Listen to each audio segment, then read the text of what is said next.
Alright guys, welcome back to the channel. In this video, I'm going over the new Boruto episode 215. Now this follows manga chapter 48 and 49. In this episode, we get to see Ishiki come to the village. We get to see how they moved Kawaki over to that hidden area where the Byakugan can't see, which apparently belonged to Danzo because he was afraid the Hyuga were gonna start a revolution against him and stuff like that. I feel like that part is capped. They're just putting Danzo's name in there for no reason, just like how Danzo had something to do with Nu, which is an Otsutsuki pet, which is kind of bullshit because Danzo didn't even know what Otsutsuki were when he was alive. I don't know what they're doing there. Anyways, in this episode, we get to see Mitsuki and Sarada. We get to see Sarada, who's trying to come out of the hospital. She's really injured right after the fight with Boro. You could tell that she hasn't healed. Mitsuki has fully healed. Boruto and Kawaki have healed because of their karma, but Sarada hasn't healed fully yet. That means the events are back to back. After the Boro fight, you have all this stuff happen, which is after episode 208 to 209. Now, what got me in this episode, I'm gonna be honest, is Konohamaru, Tenten, Choji, and Rock Lee. Like, bro, Rock Lee is supposed to be one of the strongest because my man has the 8 gates.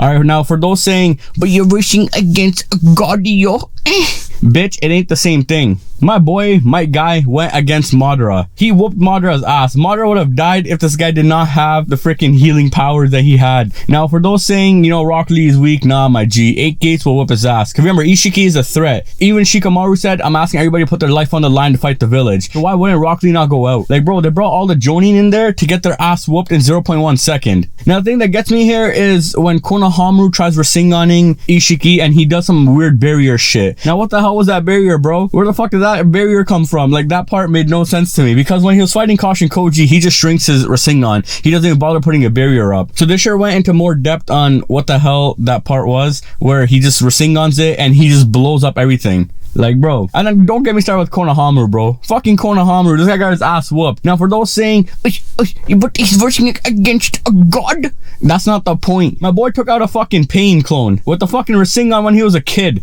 That should have been unrealistic than a young adult getting his ass whooped. Now, for those that understand, Konohamaru's been getting his ass whooped throughout the whole series. The Jugo arc, freaking Ishiki, Kashin Koji, Ao, all that stuff. Like, bro, his introduction in the manga when he was versing Ao was pretty sick. You see him open the seal up, you see him all jacked and shit. At least make a proper fight out of him. Nah, and that's not the point. Him going against overpowered people. Pain could have taken on Ao, Pain could have taken on Kashin Koji, Pain could have taken on Jugo and these mans, and my boy here Girks the Pain clone. But you're saying he's fucking getting his ass whooped left and right. Bro, this guy's a Jonin. He's getting his ass whooped. And guess what? They end up being saved by a 12 to 13 year old. Bro, the fuck going on there? Bro, Kakashi was facing stronger enemies and he was the least powered. Like, he fought fucking Kaguya. He fought Madara. He fought Obito. Bro, you don't see anything going on with Kakashi. Kakashi was just fucking strong. Like, they made him strong. Bro, they could have made Konohamaru strong. Now, I understand that, you know, you have peace and all that shit happening, but bro, come on. And then they put fucking Tenten. Bro, what was Tenten gonna fucking do? Throw a fucking shuriken at the man? Bro, Naruto and Sasuke threw freaking shurikens and shit. This guy shrinked them. What the fuck was Tenten gonna do?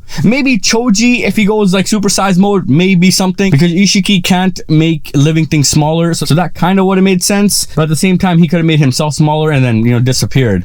So them bringing the Jonin out to get their ass whooped in 0.1 second was really useless. That just goes to show you how bad the Jonin are written in the Boruto series. Alright, their Jonin are supposed to be stronger than Genin. Now, you don't understand what I mean by that. You have Sarada, Mitsuki, and those guys, they fought against Boro, they whooped his ass, but you see all our Jonin here get their ass whooped in literally 1 second. 1 second. So what I'm saying is they need to make the Jonin a bit stronger, especially the old gen characters. Bro, the old gen got their ass whooped. So everything they went through in Naruto and Naruto Shippuden all went down the drain. Bro, all these people went to the war. They fought a fucking Ten Tails. They fought Madara. They fought reanimations. But these guys got Girks in 1 second. I think they should fix the Jonin or fix the power scaling a bit and make the Jonin a bit strong. Right now our MCs are too strong, stronger than Jonin. So I think they have to slowly build up their strength a bit more, because Naruto wasn't stronger than Kakashi up until after Shippuden. Around the training is when Kakashi tells Naruto that he surpassed him. He didn't surpass Kakashi in part 1. Part 1 Kakashi would have killed Naruto on sight, but then Kurama would have, you know, ate his ass. So that's the problem here. Our MCs are at the moment too OP'd than our Jonin. Our Jonin got their ass whooped, bro. Konohamaru's is disrespect, bro. Father Maru, oh my, bro. I don't even know what to say. But anyways, in this episode, we got to see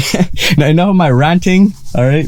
In this episode, we got to see follow everything in the manga. Now, one thing I noticed it changed out is when Ishiki comes to the village, it looks like Ishiki fights all the Jonins instead of fighting two random ninjas. And in the manga, you see those two random ninjas get killed. Like, they got killed. The guy gets freaking stabbed in the eye and face. I guess that's too gory for this shit. They had to take that out. But that would have been sick if they left that in there. That would have been a real sick thing. But it is what it is. So then Kawaki gets moved. You see Naruto open up a seal to the Donzo thing. Now, what's weird here is that they just show a random white light. I never seen Naruto open a seal up before. Now, I know Uzumakis are famous for their sealing and stuff like that, but they sure showed how Naruto kind of knows that, or how Naruto opened the seal, because they don't show anything. They just show a white light and you see Naruto open the seal up. That's the first time Naruto has done that besides Kurama and opening up his own seal. It's like, bro, what the hell was that? And Sai saying he's the only one. They sure went more into that. Like, Boruto should be learning sealing as well because he's an Uzumaki. He learned a lot of the Hyuga stuff, but there's nothing about Uzumaki that he's learned. Now, and you're saying our boy Naruto out here already learned sealing, which is never implied before. I was kind of lost on that shit. But this episode was fire. I like the way they played this episode out. It gave me a lot of Shippuden type vibes where the village gets destroyed. It's like Pain 2.0. I fucked with it really hard. Man, like, it went by pretty quick. I was enjoying this episode and it felt like a 5-10 minute episode while it was a 20-minute episode. This shit was pretty good. So then Naruto and Sasuke versus Ishiki, and Ishiki starts pushing on them a bit, and then Boruto comes out when Sasuke throws his sword and he transports Ishiki to a different dimension. Now, my problem here was that why didn't Ishiki all of a sudden use his barrier thing that he used against Konohamaru and blast Boruto away? Like, bro, what the fuck was that?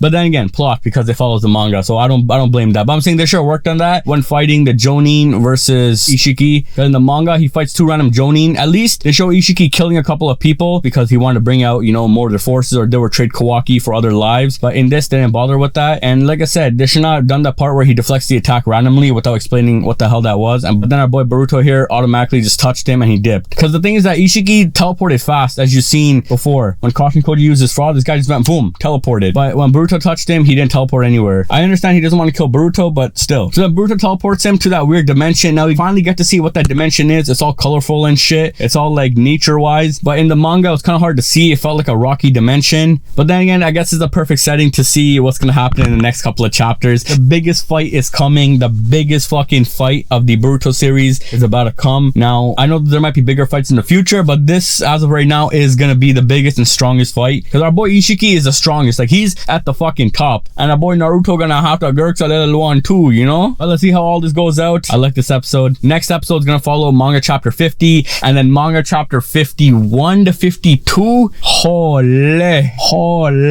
You don't understand what we're gonna see. It's gonna be a vicious attack. The animation's gonna be fucking top tier. Yeah, let's get it. So this is what I think. Thanks for watching. Please comment, like, subscribe, and we'll see what happens in the next couple of episodes. Let me know what you guys think of this episode. I personally liked it. I didn't like some of the small stuff they did. I liked the episode otherwise. It felt so Shippuden vibe. Like, I miss that type of storytelling. Like, the way they directed this episode was really fucking good. And that's my opinion on this. So, bro, some people are gonna be butthurt. It is what it is. Anyways, peace out.